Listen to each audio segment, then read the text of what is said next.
ചങ്ങായിമാർ എല്ലാവർക്കും സുഖല്ലേ? ഇന്നലെ 24 ന്യൂസിൽ വന്ന ചർച്ചയിലുണ്ടല്ല, മുസ്ലിം ലീഗിന് വിദ്യാഭ്യാസ മന്ത്രി സ്ഥാനം കൊടുക്കാൻ പാടില്ല, ഉപമുഖ്യമന്ത്രി സ്ഥാനം കൊടുക്കാൻ പാടില്ല പറഞ്ഞ നമ്മളെ സംഘീയ നേതാക്കന്മാരറിയാ വി മുരളീധരനെയും ഉള്ളി സുരേന്ദ്രനെയും ന്യായീകരിക്കാൻ വേണ്ടി വന്ന നമ്മളെ റെജി ലൂക്കോസ് ഇല്ലേ, റെജി ഗ്ലൂക്കോസ് മൂപ്പറിയുണ്ടല്ല, നമ്മളെ ഹാഷ്മിയും ഷാഫി ചാലിയില്ലേ മുസ്ലിം ലീഗ് നേതാവ്, രണ്ടാളും കൂടി കണ്ടം വഴി ഓടിച്ച് കുറെ കാലം അന്നം കൊടുത്ത സ്വന്തം പാർട്ടിയായ CPM കണ്ടില്ല, ഒരു നാണവമാനം ഉളുപ്പില്ലാതെ ഒറ്റ കൊടുത്തിട്ട് BJPയിലേക്ക് പോയ ആ നാറിനുണ്ടല്ല, ആ സംഘി ഗ്ലൂക്കോസിന അവിടെ കിടന്ന് ഇങ്ങനെ നാറ്റിക്കുന്ന കണ്ടപ്പെടില്ല, ഒരുപാട് സന്തോഷമായി.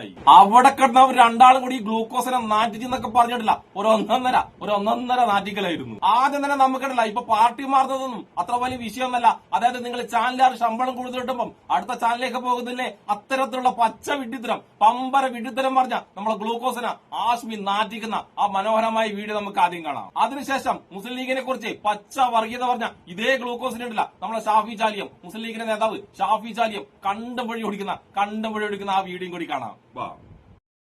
അല്ല, ഞാൻ പറഞ്ഞത് അങ്ങനെ രാത്രി പകൽ എന്ന മട്ടിൽ നിലപാട് മാറ്റം എന്നെ വിസ്മയിപ്പിക്കുന്ന വ്യക്തിപരമായി ഞാൻ പറഞ്ഞുള്ളൂ. ഞാൻ താങ്കളോട് വ്യക്തിപരമായി സൗഹൃദം പുലർത്തുന്ന ആളാണ്, നമ്മുടെ വേദനകളൊക്കെ ഞാൻ പങ്കുവച്ചിരുന്ന ആളാണ്. ആ സ്വാതന്ത്ര്യത്തിൽ പറഞ്ഞാണെന്ന് കൂട്ടിക്കോ. ശരി, അങ്ങനെ കഥ. അല്ല, നിങ്ങൾ മാധ്യമപ്രവർത്തകർ മാറുന്നില്ലേ? ഓക്കെ, ആശയപരമായി ഭിന്നിപ്പുണ്ടാകുമ്പോൾ സ്വാതന്ത്ര്യം, വ്യക്തി മാധ്യമപ്രവർത്തകർ ചാനൽ മാറും പോലെയാണോ റെജി ലൂക്കോസ്? ആശയത്തിൽ മാധ്യമപ്രവർത്തകർ ചാനൽ മാറും പോലെയാണോ റെജി ലൂക്കോസ്? ഒരു ആശയത്തിൽ പ്രവർത്തിക്കുന്ന ഒരാൾ ഇരുട്ടി വിളിക്കുമ്പോഴേക്കും വേറെ നേരെ ഓപ്പോസിറ്റ് ആശയത്തിലേക്ക് പോകുന്നു. എനിക്കറിയില്ല, പോട്ടെ, അത് വിട്ടേക്കാതെ നമ്മുടെ ചർച്ച വിഷയമല്ല. ചാനലിനോട് തൊഴിലിടമാണ്. ഒരു ചാനലിൽ നിന്ന് വേറൊരു ചാനലിലേക്ക് മാറുന്ന തൊഴിലിടത്തിൽ ബെറ്റർ ശമ്പളം കിട്ടുന്നതും ബെറ്റർ തൊഴിൽ സാഹചര്യം ഉണ്ടാകുന്ന ഘടകമാണ്. അതുപോലെയാണോ? അതുപോലെ കേവലം ആവശ്യം മാത്രമാണോ, അല്ലെങ്കിൽ കേവലം അരിപ്രശ്നം മാത്രമാണോ ഈ പറയുന്ന ആശയങ്ങൾ, പ്രസ്ഥാനങ്ങൾ, രാഷ്ട്രീയ പാർട്ടി? പോട്ടെ, വിട്ടേക്ക്. ശ്രീ റെജി ലൂക്കോസ്, ഇവിടെ മുസ്ലിം ലീഗിന്റെ MLA മാർ ഊട് വിളിച്ചിറങ്ങി വന്നവരല്ല. ചരിത്രത്തിലേക്ക്, കേരളത്തിലെ ഏറ്റവും വലിയ ഭൂരിപക്ഷം, ചരിത്രത്തിലെ ഏറ്റവും ഭൂരിപക്ഷമായി അധികാരത്തിലേക്ക് എത്തിയ കുഞ്ഞാലിക്കുട്ടി അടക്കമുള്ളവർ അവരുടെ MLA-മാരാണ്. അവർ UDF എന്ന മുന്നണിയുടെ ഭാഗമാണ്. അവരുടെ വിദ്യാഭ്യാസ വകുപ്പ് പാട്ടെടുക്കണം, ആർക്ക് കൊടുക്കരുത് എന്ന് പറയാൻ നിങ്ങൾക്ക് എന്താണ് അവകാശം റെജി ലൂക്കോസ്? അവരെ ഈ പറഞ്ഞ ലീഗിനെ ചൊല്ലി അപമാനിക്കാൻ കെ സുരേന്ദ്രൻ എന്താണ് അവകാശം റെജി ലൂക്കോസ്? നിങ്ങളുടെ ഉദ്ദേശം ഒരുതരം ദുഷ്ടലക്ഷ്യമല്ലേ റെജി ലൂക്കോസ്? താങ്കൾ എന്താണ് BJPയുടെ പ്രതിനിധിയാണ്, എന്താണ് ഇക്കാര്യത്തിൽ വിദ്യാഭ്യാസ വകുപ്പ് പാടെടുക്കണം എന്ന് പറയാൻ BJPക്ക് അതിലുള്ള അവകാശം എന്താണ്? എന്തിനാണ് നിങ്ങൾ അതിൽ അള്ളാൻ പോകുന്നത് റെജി ലൂക്കോസ്? ദുഷ്ടലക്ഷ്യം അല്ലെങ്കിൽ വർഗീയലക്ഷ്യം അല്ലെങ്കിൽ? ഞങ്ങൾക്ക് ജനാധിപത്യത്തിൽ ഏത് കാര്യങ്ങൾ പറയാനുള്ള സ്വാതന്ത്ര്യം? ഇന്ത്യയുടെ ജനാധിപത്യത്തിൽ ഏറ്റവും ഒരു പ്രത്യേകത അത്. അതുകൊണ്ട് അത് പറയുന്നത് പഠിക്കുന്ന ചർച്ചയിൽ അശ്വിൻ, നിങ്ങൾ അവർക്കൊക്കെ ഒത്തിരി സമയം കൊടുത്തില്ലേ? എനിക്കൂടെ അല്പം സംസാരിക്കാൻ പറയൂ. നിങ്ങൾ വി മുരളീധരനോട് തെറ്റാറ്റ് ഉദ്ധരിച്ചു. കുറച്ച് മാധ്യമങ്ങൾ അത് പറയുന്നത് ഞാൻ കേട്ടു. ഞാൻ ആ ലൈവായിട്ട് ആ ചാനലിൽ ആ പരിപാടി കണ്ട ആളാണ്. താങ്കൾ ഭൂരിപക്ഷ വിഭാഗത്തിന്റെ ആളായിട്ടും നിയമസഭയിൽ പ്രവർത്തിക്കുന്ന, തീർച്ചയായിട്ടും ഞാൻ അവരുടെയും ആളായിട്ട് പ്രവർത്തിക്കുന്ന അദ്ദേഹം പറഞ്ഞത്. അത് കൂടാതെ കണ്ട് മുഴുവൻ ജനങ്ങളുടെ പ്രതിനിധിയായിട്ടായിരിക്കും ഞങ്ങൾ പ്രവർത്തിക്കുന്നത് പറഞ്ഞു. ഞങ്ങൾ യഥാർത്ഥ പ്രതിപക്ഷമായിരിക്കും പറഞ്ഞു. അപ്പോൾ നിങ്ങൾ ആ ഒരു വാക്യം മാത്രം അടർത്തിയെടുത്തിക്കൊണ്ട് മുന്നോക്കക്കാരുടെ മാത്രം നേതാവാണ് ഞാനെന്ന് പറഞ്ഞുകൊണ്ട് അദ്ദേഹം പറഞ്ഞ കാര്യങ്ങളോട് ചിത്രീകരിച്ചു. എനിക്ക് ഭയങ്കര വിഷമം. നിങ്ങൾ അങ്ങനെ പറയാൻ പാടില്ല. അല്ല, ഞാൻ പറയട്ടെ, ലീഗ് എന്ന് പറഞ്ഞ UDF-ലെ പ്രമുഖമായ ഘടകം ഏത് വകുപ്പ് കൊടുക്കണ്ട ആ പാർട്ടി തീരുമാനിക്കട്ടെ, ആ മുന്നണി തീരുമാനിക്കട്ടെ. അതിൽ കയറി നിങ്ങൾ നിലപാട് പറയുന്നതിന് പിന്നിൽ ദുഷ്ടലക്ഷ്യം റെജി ലൂക്കോസ്. അത് കേരളത്തിന് ചേർന്ന ലക്ഷ്യമല്ല. ഞങ്ങൾ പുറത്തുനിന്നുള്ള രാഷ്ട്രീയ കക്ഷിയാണ്. ഞങ്ങൾക്ക് 3 അംഗങ്ങൾ മാത്രമേ ഉള്ളൂ. ഞങ്ങൾക്ക് പറയാനുള്ള ജനാധിപത്യ സ്വാതന്ത്ര്യം ഞങ്ങൾ പറയും. ഞങ്ങൾ പറഞ്ഞ വാക്കിന്റെ ഗൗരവം എന്താണെന്ന് അറിയാവുന്നതാണല്ലോ നിങ്ങൾ പതെടുത്ത് ആ ചോദ്യം എന്നോട് ചോദിച്ചത്. ഞങ്ങൾ പറഞ്ഞതിനകത്ത് വളരെ ഗൗരവമുള്ളതുകൊണ്ട് നാളെ വരാൻ പോകുന്നത്, നാളെ അടുത്ത ദിവസം എന്താണ് പ്രശ്നം ഉണ്ടാകാൻ പോകുന്നത്? എന്താണ് കേരളത്തിന്റെ ആകാശം ഒടിഞ്ഞു? എന്താണ് പ്രശ്നം? അല്ല, ലീഗ് വിദ്യാഭ്യാസ വകുപ്പ് കൊടുക്കാതെ മറ്റു കാര്യങ്ങൾ എടുക്കണമെന്ന് പറയാനുള്ള സ്വാതന്ത്ര്യം ഞങ്ങൾക്കുണ്ട്. മുസ്ലിം ലീഗ് എന്ന് പറഞ്ഞ വാക്കിനകത്ത് തന്നെ അത് പ്രകടമാണ്. അതുകൊണ്ട് അതിനെക്കുറിച്ച് കൂടുതൽ പറയണ്ട. നിങ്ങൾക്ക് എന്താ BJP മുഖ്യമന്ത്രി പറയുന്നത് ഞാൻ ഭരിക്കുന്നത് ഹിന്ദുക്കൾക്ക് വേണ്ടിയായിരിക്കും പറയുന്നത്. ബാക്കി എനിക്ക് വോട്ട് ചെയ്യാത്ത മുസ്ലിങ്ങൾക്ക് വേണ്ടി ഒന്നും ചെയ്തു എന്നല്ല പറയുന്നത്. പച്ചവർഗീയത, പരമത വിദ്വേഷം പറഞ്ഞുകൊണ്ടേയിരിക്കുന്നു. ഒരു കുഴപ്പമില്ല.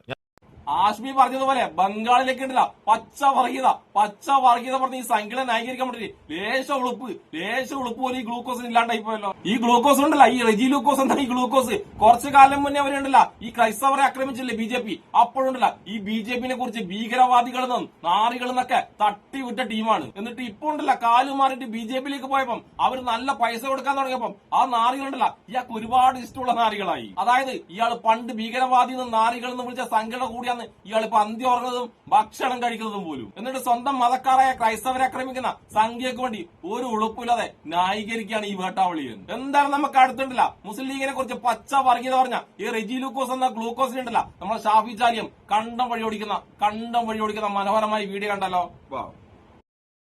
ഷാഫി ചാലിം ഇവിടെ നിയമസഭയിൽ BJPക്ക് 3 അംഗങ്ങളാണുള്ളത്.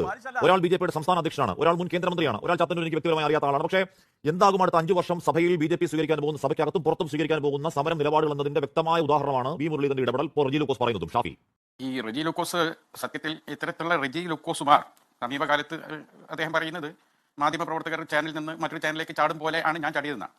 മാധ്യമപ്രവർത്തകന്മാർ ഒരു ചാനലിൽ നിന്ന് മറ്റൊരു ചാനലിലേക്ക് ചാടാനുള്ള കാരണം നല്ല വളരെ അമേസിംഗ് ആയ സാമ്പത്തിക ഓഫർ പാക്കേജ് ഒക്കെ അപ്പൊ അതുമാതിരി അദ്ദേഹത്തിന് എന്തെങ്കിലും പാക്കേജ് ഉണ്ടായോ എന്ന് അല്ല. അവിടെ റെജി അല്ല ഞാനത് പറയട്ടെ അവിടെ നിൽക്കി. ഇവിടെ ഇപ്പൊ കുറെ റെജി ലൂക്കോസുമാർ അങ്ങോട്ട് ചെന്നിട്ടുണ്ട്. അവരെയൊക്കെ ഹൃദയമുണ്ടെങ്കിൽ വേദനിപ്പിക്കുന്ന പരാമർശമാണ് മുരളീധരൻ നടത്തിയത്. മുരളീധരൻ നടത്തിയ ആദ്യത്തെ പ്രയോഗം തന്നെ ഞാൻ ഭൂരിപക്ഷ സമുദായത്തെ നിയമസഭയിൽ പ്രതികരിക്കുന്നു എന്നാണ്. അതിനുശേഷമാണ് എന്ന് പറയുന്നത് ഭൂരിപക്ഷ സമുദായത്തെ പ്രതികരിച്ചതിന് ശേഷം പിന്നെ എല്ലാ വിഭാഗത്തെയും ഞാൻ പ്രതികരിക്കാൻ ശ്രമിക്കുന്നതാണ്. ആദ്യം പറഞ്ഞത് ചെറിയ സംഗതിയല്ല. ഇപ്പൊ കുറെ റെജി ലൂക്കോസുമാരായിട്ട് ചെല്ലുന്നുണ്ടല്ലോ. നിങ്ങളൊക്കെ ന്യൂനപക്ഷ സമുദായമാണ്. നിങ്ങൾ പറയുന്ന ഈ BJP-യുടെ ഉന്നത നേതാവാണ് ഈ പറയുന്നത് ഞാൻ ഭൂരിപക്ഷത്തെ സമുദായത്തെ പ്രതികരിച്ചായിരിക്കും സഭയിൽ ആക്ട് ചെയ്യാം. സത്യത്തിൽ നിങ്ങളൊക്കെ കഥ എന്തായിരിക്കും? അതിനുശേഷമാണ് മുസ്ലിം ലീഗിന് കൊടുക്കരുത്, ഞങ്ങൾക്ക് ഞങ്ങൾ നിങ്ങൾ പറഞ്ഞവരെ ഓടളിക്ക് വന്നതല്ല, ഞങ്ങളെ നേതാക്കളെ ഭൂരിപക്ഷം എപ്പോഴും എനിക്ക് കഴിഞ്ഞിട്ടില്ല. PK കുഞ്ഞാലിക്കുട്ടിയുടെ ഭൂരിപക്ഷം നിങ്ങൾക്ക് അറിയാലോ. 20 വോട്ടിന് ജയിച്ചു വന്ന ആളുകളാണ് എന്ത് ചെയ്യുന്നത്? ഞങ്ങളെ നേരെ കൈ കൊണ്ടുവന്നത്. ഭരണഘടനാപരമായി പിന്നെ ഈ നിയമസഭയിൽ പിന്നെ ഒരു ഭരണകൂടത്തിൽ എല്ലാ വകുപ്പുകളും കൈകാര്യം ചെയ്യാൻ ജാതി മത വ്യത്യാസമില്ലാതെ ഇന്ത്യയിലെ ഓരോ പൗരനും ഭരണഘടന തന്ന അവകാശമാണ്. ആ അവകാശം നിഷേധിക്കണം എന്ന് പറഞ്ഞാൽ MLA ആയി തുടരാൻ പോലും അയാൾക്ക് അവകാശമില്ല. നിയമപരമായി അയാൾക്കെതിരെ എന്ത് ചെയ്യാൻ പറ്റുന്നുള്ളത് ഞങ്ങൾ പഠിച്ചു വരികയാണ്. ഒരു പ്രത്യേക പാർട്ടിപ്പെട്ടവർ, ഒരു പ്രത്യേക കമ്മ്യൂണിറ്റിപ്പെട്ടവർ ഈ നാട്ടിലെ എന്താണ് ഒരു വകുപ്പ് കൈകാര്യം ചെയ്യാൻ പാടില്ല എന്ന് പച്ചക്ക് പറയുന്നത് സത്യത്തിൽ സത്യപ്രതിജ്ഞ ലംഘനമാണ്. ഇയാൾ സത്യപ്രതിജ്ഞ ചെയ്തിട്ടില്ല. ഇതിനെ വേണ്ട രീതിയിൽ മറ്റു കക്ഷികൾ അപലപിച്ചില്ല എന്നൊരു പരാതി കൂടി ഞാൻ ഇവിടെ വെച്ച് പരസ്യമായി ഷെയർ ചെയ്യാം. അതിശക്തമായി അപലപിക്കേണ്ട ഒരു പ്രസ്താവനയെ എന്താണ് ഇതുവരെ കാര്യഗൗരവത്തോടെ ആരും അപലപിച്ചതായി കാണുന്നില്ല. ഇത് ഞങ്ങളെ നേരെ ആയതുകൊണ്ടാണോ? ഇത് ചെറിയ സംഗതിയല്ലല്ലോ. ഒരു മനുഷ്യൻ പറയണം അങ്ങനെ പറയാൻ പാടോ? കോൺഗ്രസ് ഏറ്റെടുക്കണം. എപ്പോഴാണ് കോൺഗ്രസിനോട് ഈ റെജി ലൂക്കോസിന്റെ പാർട്ടിക്ക് സ്നേഹം തുടങ്ങിയത്?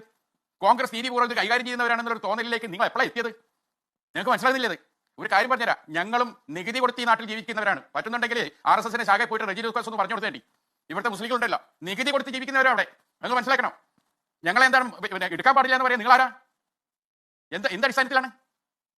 എല്ലാ രാഷ്ട്രീയ പാർട്ടികളും എല്ലാ മാധ്യമ പ്രവർത്തകരും മതനിരപേക്ഷതയിൽ വിശ്വസിക്കുന്ന എല്ലാ പൗരന്മാരും ഒന്നടങ്കം അപലപിക്കേണ്ട ഒരു കാര്യമാണത്.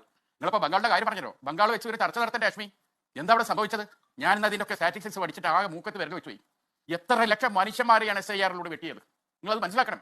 12.5% മനുഷ്യർക്ക് വോട്ടില്ലാതാക്കി. അങ്ങനെയാണ് 4.5% വ്യത്യാസത്തിൽ BJP-യോട് പിടിക്കുന്നത്. ഈ രാജ്യം എവിടേക്കാണ് പോകുന്നത്? എന്താ നാട്ടിൽ സംഭവിക്കാൻ പോകുന്നത്? അതാ മനസ്സിലാക്കണം. അവിടെ മുഖ്യമന്ത്രി ആ പോകുന്ന ആൾ നടത്തിയ പ്രസ്താവന അശ്മിയോട് പറയണ്ടായി. ഇങ്ങനെയാണെങ്കിൽ നമ്മുടെ രാജ്യത്ത് രക്തച്ചൊരിച്ചിലുണ്ടാവില്ലേ? അതെല്ലാം നമ്മൾ മനസ്സിലാക്കേണ്ടത്. ബംഗാളിലെ സാഹചര്യമാണ്. ഇപ്പോൾ തന്നെ അവിടെ ബോംബോട്ടിലും നമുക്ക് കേരളവും ബംഗാളും തമ്മിൽ താരതമ്യമില്ല. വിഷയമാണ്. നോക്കി ഈ SIR വെട്ടിവരെ തന്നെ ഹാഷ്മി ശ്രദ്ധിച്ചു നോക്കൂ. മുർഷിദാബാദ് ഡിസ്ട്രിക്റ്റിൽ നിന്ന് മാത്രം 5.5 ലക്ഷം മനുഷ്യന്മാരെ, മുസ്ലിങ്ങൾ മാത്രം. മാൾഡയിൽ നിന്ന് 3.25 മനുഷ്യന്മാരെ, 24th പർഗനാസിൽ നിന്ന് 4.5 ലക്ഷം പേരെ തെരഞ്ഞു പിടിച്ചിട്ടാണ്. അത് നിങ്ങൾ മനസ്സിലാക്കണം. എന്നിട്ടാണ് വിജയം ചെയ്യുന്നത്. ഈ രാജ്യത്തെ പിന്നെ സുപ്രീം കോടതി നിശ്ചേഷമായി നോക്കി നിൽക്കുകയാണ്. ഇതൊക്കെ സൊമോട്ടോ തന്നെ കോടതി എന്ത് ചെയ്യാണ്? രക്ഷക്കെത്തേണ്ടത്. ഇവരെ പൗരന്മാരെ അല്ലാതാക്കി ഇവർക്ക് ഇനി പോകും. എവിടെയാണ് ഇവരെ കൊണ്ടുപോയി ഇടാൻ പോകുന്നത്? എന്താ അവസ്ഥയല്ലേ? ഷാഫി ചാലിയം പറഞ്ഞ പോലെ ബംഗാളിൽ വിജയിക്കാൻ വേണ്ടി സംഘികൾ കാണിച്ച് ഉടായിപ്പിട്ടില്ല. ആ ഉടായിപ്പിന്റെ പൂർണ്ണമായ കഥ കെട്ടാനുണ്ടല്ല. സത്യം പറഞ്ഞ നമ്മൾ പോലും നാണം കെട്ടുപോകും. അതായത് അവിടെ വിജയിക്കാൻ വേണ്ടി യാതൊരു ഉളുപ്പും നാണവും അല്ലാതെ സംഘിലിട്ടില്ല.